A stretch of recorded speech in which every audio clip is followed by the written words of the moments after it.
Hello students, मैं shine Luthra. आज मैं आपको इस वीडियो में कक्षा 7 का अध्याय 4 सरल समीकरण की प्रश्नावली 4.1 का प्रश्न 6 करवाऊंगी। प्रश्न 6 है, निम्नलिखित स्थितियों में समीकरण बनाइए। पहला है, इरफान कहता है कि उसके पास परमीत के पास जितने कंचे हैं उनके 5 गुने से 7 अधिक हैं। ठीक है, इसको ध्यान से समझना। इरफान के पास 37 कंचे हैं।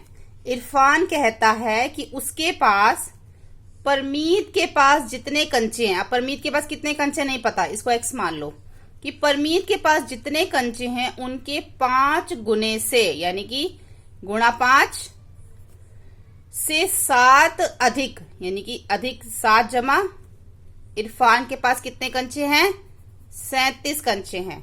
ठीक है, समझ आ गया आपको। इरफान कहता है कि उसके पास परमीत के पास जितने कंचे हैं, परमीत के पास जितने कंचे उसको हमने एक्स मान लिया, उनके 5 गुने उसमें 5 गुणा कर दिया, 7 अधिक उसमें 7 अधिक कर दिया। इरफान के पास 37 कंचे हैं, तो क्या हो गया, एक्स को 5 से गुणा करेंगे तो क्या हो जाएगा, यहाँ पे हमने इसको एम माना हुआ, मैंने उसके अंदर एक्स लिख दिया। हमने इसको माना परमीत के पास कंचे हैं एम के 5 गुने में 7 जोड़ा जाता है, तब 5 गुणा किया पहले हमने इसके अंदर, यानी कि 5 गुणा एम, उसके अंदर 7 जमा कर दिया, क्या प्राप्त होता है हमें उसमें 37, यानी कि 5 गुणा जमा 37, 5 गुणे में 7 अधिक कर दिया तो जमा 7 हो गया, और कंचे कितने हैं 37, तो 5m जमा 7 इक्वल 37। चाहे आप इसका यहाँ पे m लिखो या फिर आप x लिखो या y, कुछ भी लिख सकते हो, अपनी मर्जी से कोई भी चर आप दे सकते हो।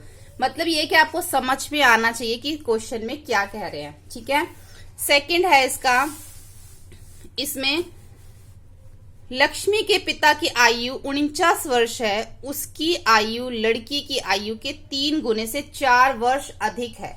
लक्ष्मी की आयु को y वर्ष लीजिए। अब हमने लक्ष्मी की आयु को क्या लेना है, y लेना है। अब जो लक्ष्मी के पिता की आयु है वो 49 वर्ष है। ठीक है, उनकी आयु लड़की की आयु के 3 गुने से 4 अधिक है।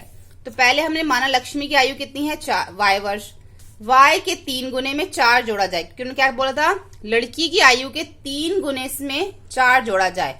अब y में अगर हम 3 गुणा करें और उसमें 4 जोड़े तो यही बनेगा हमारा 3y + 4। यहां दिए गए लक्ष्मी के पिता की आयु उसकी आयु से 3 गुना से 4 वर्ष बड़ी है, जैसे कि हमने यहाँ पे लिखा। उसकी आयु 49 वर्ष है, तो क्या बचेगा, समीकरण क्या बनेगा, 3y जमा 4 इक्वल 49। ये जो है इसका समीकरण बनेगा। उसका थर्ड है, अध्यापिका बताती है कि उसकी कक्षा में एक विद्यार्थी द्वारा प्राप्त किए गए अधिकतम अंक प्राप्त किए गए न्यूनतम अंक का दुगना घन 7 है। प्राप्त किए गए अधिकतम अंक 87 है और न्यूनतम अंकों को आपने L लेना है। माना न्यूनतम अंक है L। अब न्यूनतम अंकों के दुगने के 7 गुना, दुगने में 7 गुना 7 जोड़ा जाए। अब देखो, माना न्यूनतम अंक कितना L, अब जो न्यूनतम अंक है उसका दुगना, न्यूनतम अंक है L, उसका दुगना हो गया 2 गुणा 2, उसमें 7 जोड़ा जाए तो क्या बनेगा, 2L जमा 7।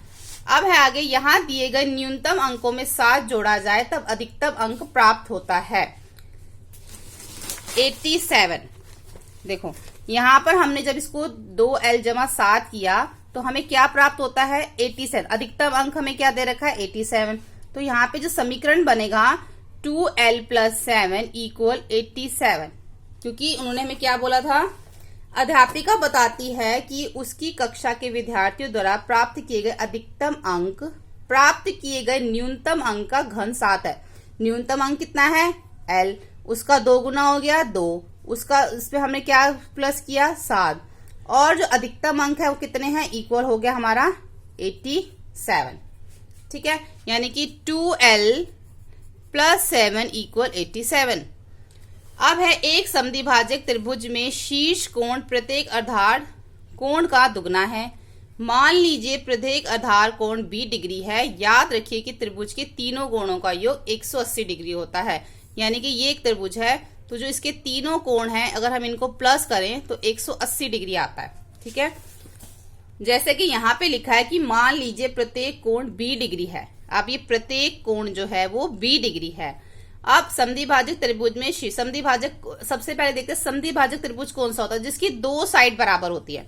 ठीक है, मान लो अगर ये हमारा B है तो ये भी हमारा B है, यानी कि दो साइड, कोई भी इस त्रिभुज की कोई दो साइड जो बराबर होंगी तो समद्विभाजक त्रिभुज के शीर्ष कोण के आधार का दुगना। अब शीर्ष कोण हमारा क्या है, ये, इसका दुगना हमारा ये हो गया 2B। मान लीजिए प्रत्येक कोण B डिग्री है। याद रखिए कि त्रिभुज के तीनों कोणों का योग 180 डिग्री है। माना आधार कोण B डिग्री है, तब शीर्ष कोण क्या होगा, उसका दुगना है।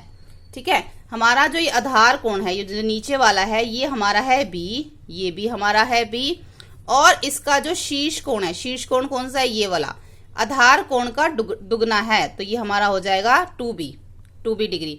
त्रिभुज के तीनों कोणों का योग 180 डिग्री होता है, इसलिए हम तीनों को क्या करेंगे, जमा, B डिग्री जमा B डिग्री जमा 2B, ठीक है, इक्वल 180। अब जब चारों इन को जमा किया तो क्या आ गया, B यानी कि इसको हमने 1 मान दे दिया, 1 और 1 2 में 2 जमा किया, 4B डिग्री इक्वल हो गया 180 डिग्री। तो इसका अभिष्ट समीकरण क्या बन गया, 4B इक्वल 180 डिग्री जो है वो इसका समीकरण है। ठीक है, यहाँ पे जो है हमारा अध्याय 4 का प्रश्नावली 4.1 जो है वो पूरी हो जाती है। होपफुली आपको हमारी सभी वीडियोस जो है हेल्पफुल लगी होंगी। वीडियोस हेल्पफुल लगे तो प्लीज आप इसे लाइक, शेयर एंड सब्सक्राइब करें। Thank you.